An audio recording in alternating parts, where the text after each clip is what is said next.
Olá, permita-me, por favor, te contar um caso da área da educação, escola fundamental.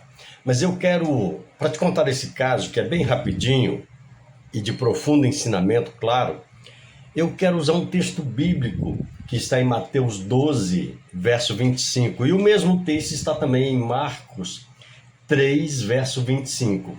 Quando Jesus ensina que quando uma casa estiver dividida contra si mesmo, e isto vale também para as famílias, não tem como subsistir, não tem como permanecer de pé. Mas como eu disse, é um caso da área educacional que eu quero te contar. Alguns anos atrás, dirigindo uma escola pública, estando ali como diretor para consertar, segundo as palavras do secretário da Educação, que me convocou para aquele trabalho naquela época, e cuidando no dia a dia, em certo dia, a secretária me chama porque havia um rapaz querendo matricular-se, querendo a sua transferência de uma outra escola pública da nossa mesma cidade para aquela que eu estava dirigindo. E a secretária ali um pouco duvidosa se podia ou não, na verdade ela estava aprendendo o trabalho ainda, ela me questionou: diretor Denis, e aí? Esse rapaz está vindo da escola que não é longe daqui, pertinho, não estou entendendo. Perguntei a ele por que ele quer vir para cá, ele disse que tomou a decisão. O que eu fiz como diretor?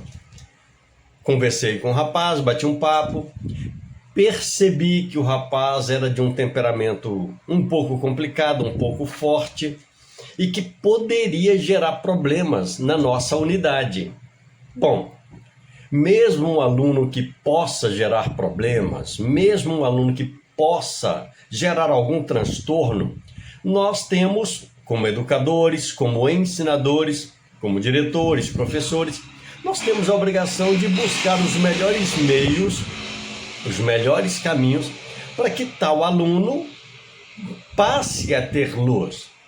Digo isso porque a palavra aluno significa aquele que não tem luz. E eu sempre gosto de fazer essa colocação porque, ora, então se alguém é apenas aluno que não tem luz, então vamos levá-lo ao entendimento de que deve ser estudante, aquele que estuda, aquele que aprende, aquele que vai em frente. E nesse momento eu tomei a decisão, tive a ideia, bom, vou bater um papo com a direção da escola de onde ele está vindo.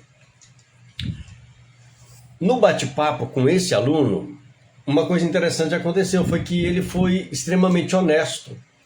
Ele disse: olha, eu já tive lá umas 10, 12, 14 brigas, já saí na porrada, linguagem dele.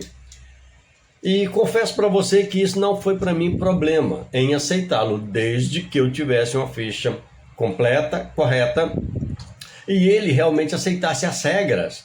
Toda escola tem o seu regimento interno, tem o seu estatuto social, e no regimento interno principalmente existem ali normas, regras que devem ser obedecidas. Mas o meu susto foi não quando a secretária me falou e não na conversa que eu tive com esse aluno. O susto que eu tive foi quando liguei para a diretora daquela unidade de onde o aluno estava vindo e falei para ela: olha, eu gostaria que você me falasse um pouco a respeito do aluno tal, porque ele está aqui na minha secretaria querendo matricular-se. O meu espanto como diretor foi ouvir a diretora daquela unidade dizer o seguinte: como é que é? O senhor está me ligando para pedir ficha de aluno? Eu vou denunciar o senhor ao secretário de Educação, vou denunciar o senhor aos órgãos superiores.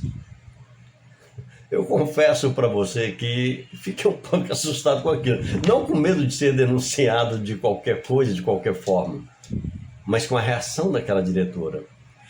Perguntei para ela: diretora, você está me entendendo? Entendeu o que eu coloquei para você? Que eu preciso conhecer a ficha pregressa deste aluno para poder ajudá-lo. Você entendeu quando eu disse isso? E a resposta dela foi: não quero nem saber. Não se liga para outra escola para pedir ficha de aluno. Você vai ser denunciado. Eu um pouco até, confesso, sem paciência para continuar ouvindo tanta tolice, eu apenas disse: diretora, muito obrigado por ter me atendido. Obrigado, desculpa, eu tenho que desligar. E desliguei. Eu estou te contando isso porque nós temos alunos e alunas que são pessoas fantásticas no meio de outros tantos. Muitas vezes esses alunos enfrentam problemas como era o caso deste. Tomei conhecimento logo ali na sequência, chamei a mãe deste aluno e pedi um bate-papo com ela, e ela me contou que o menino tinha sido abandonado pelo pai aos 3 anos de idade e que ela vivia tendo problemas, inclusive com polícia na porta, por causa deste garoto. E a grande verdade é que nós, como escola, nós podemos sim ajudar. Podemos. Nós temos condições e capacidades para ajudar. Mas quando a casa está dividida contra si mesmo, no caso dessa outra diretora que não compreendeu nada, não assimilou nada, não se dispôs ou predispôs a ser uma auxiliadora no caso, então fica difícil.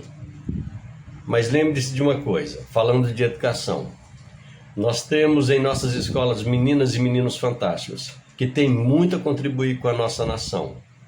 Mas precisamos descobrir fórmulas e formas de melhorar o que está aí.